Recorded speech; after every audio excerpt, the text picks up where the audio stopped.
Nesta aula, então, você vai acompanhar o desenvolvimento de um material dentro da cadeia de suprimentos, para você entender a organização principal desse processo de suprimentos relacionados a um material.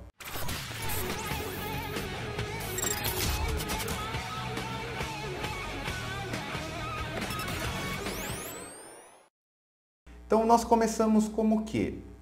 Os produtos, quando eles entram, os materiais, quando eles entram dentro de uma cadeia de suprimentos, quando nós começamos a tratar ele como suprimento na logística, ele recebe um nome, que é o MP, matéria-prima.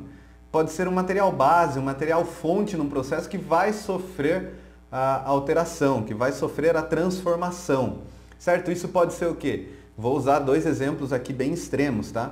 Nós podemos ter desde de produtos alimentícios que vão sofrer uma transformação, por exemplo, farinha de trigo que vai ser modificada para se tornar um bolo, tá? Até, por exemplo, o aço, minério de ferro que vai se tornar aço.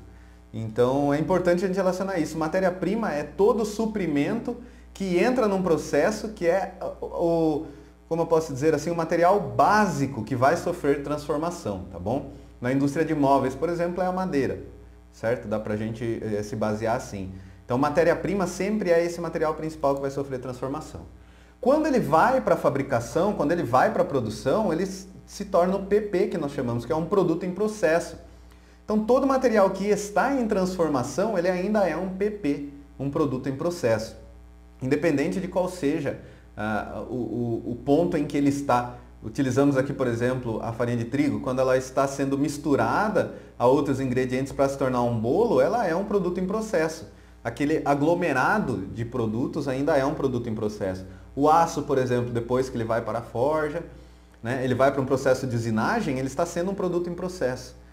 E é muito interessante isso, a gente precisa analisar bem isso. E depois ele se torna o PA, ou seja, um produto acabado. Ele é o produto final.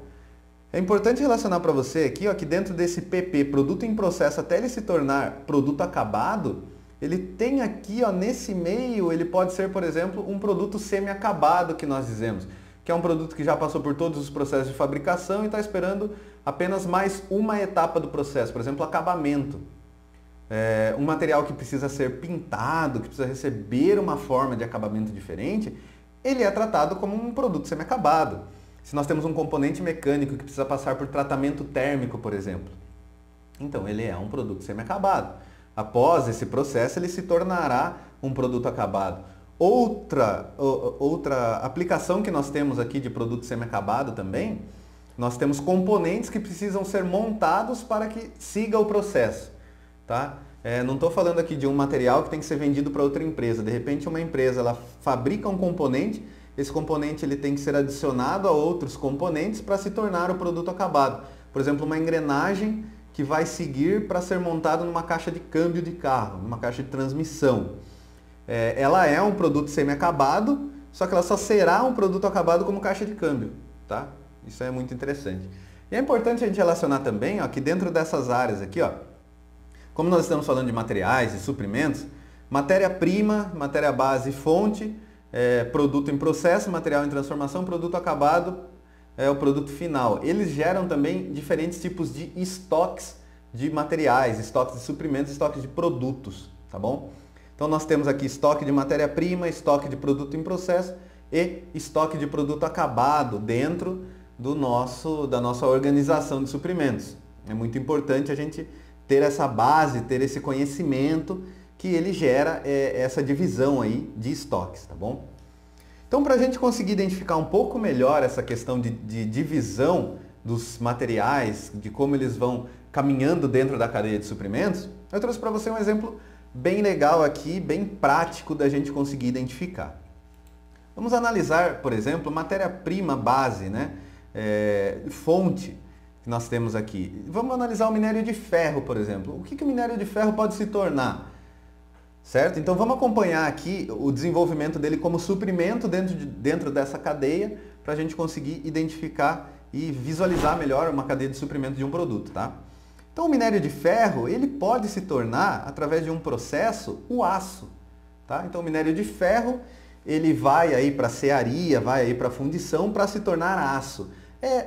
Como constitui o aço, então, né? Nós temos aí o minério de ferro, é adicionado carbono, elementos de liga, se for um material ligado, mas vamos falar de um aço carbono simples, que é o quê? É o minério de ferro mais o carbono. O minério de ferro, então, ele vai ser fundido, vai ser derretido, vai se tornar aí um lingote, que nós chamamos, que é essa barrinha de aço que nós temos aqui. E através disso que começa a distribuição, ou seja, que começa a subdivisão desse produto em diversos outros. Mas aqui, ó, esse material, esse aço ainda é uma matéria-prima para nós. O que ele vai se tornar então? Então veja, ele era uma matéria-prima fonte, ele se tornou um lingote, porém ele ainda é uma matéria-prima. Ele ainda é elemento principal de um processo, material principal que vai sofrer transformação. Então ele se torna aqui, ó, uma barra. Pode ser uma barra, por exemplo, trefilada, que é um outro processo, né? Que é um processo subsequente, aqui um processo depois de que ele se torna um lingote de aço. Então olha só, a gente já começa a ter uma ideia do que ele pode se tornar. Então ele é um aço, uma barra de aço. E uma barra de aço, ela pode ser o quê? Ela pode ser usinada. Então essa matéria, ela ainda é matéria-prima. Veja que já passou por processos, mas ele continua sendo uma matéria-prima de um outro produto final. Sendo assim, nós podemos pegar então essa barra de aço aqui que foi trefilada e transformar em um eixo usinado. Olha que interessante. Aqui nós já temos um eixo, não sei se você conhece bastante aí de mecânica, mas esse é um eixo piloto de uma caixa de transmissão. Então olha que interessante. Aqui nós vemos que ele já se torna um produto em processo, ele é um eixo usinado. Tá? Ou seja, ele já sofreu operações de transformações, operações de usinagem, que com certeza não é a mesma empresa aqui que fundiu o aço, que transformou o minério de ferro em aço, mas ele já é aqui, ó, um produto em processo.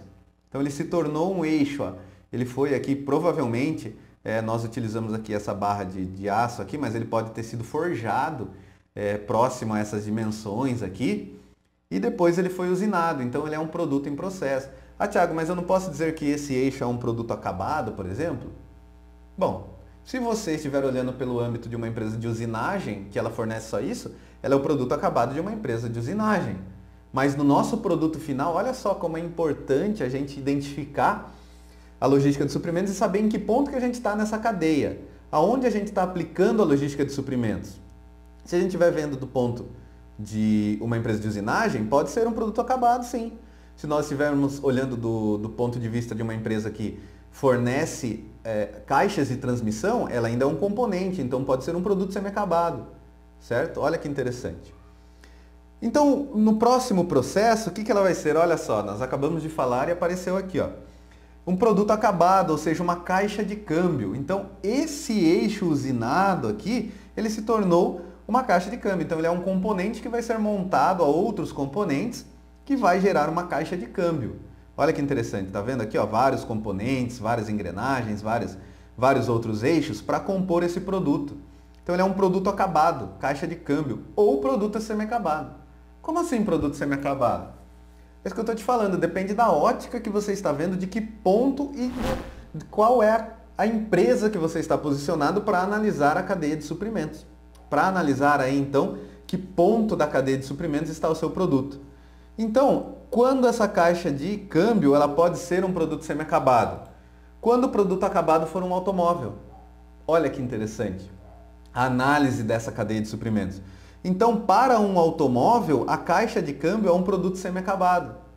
Muito interessante, né? Então, o principal objetivo dessa aula é para que você consiga identificar, dentro dessa divisão de processos de matéria-prima, produto em processo e produto acabado, como isso se desdobra em relação a um produto. Olha que interessante.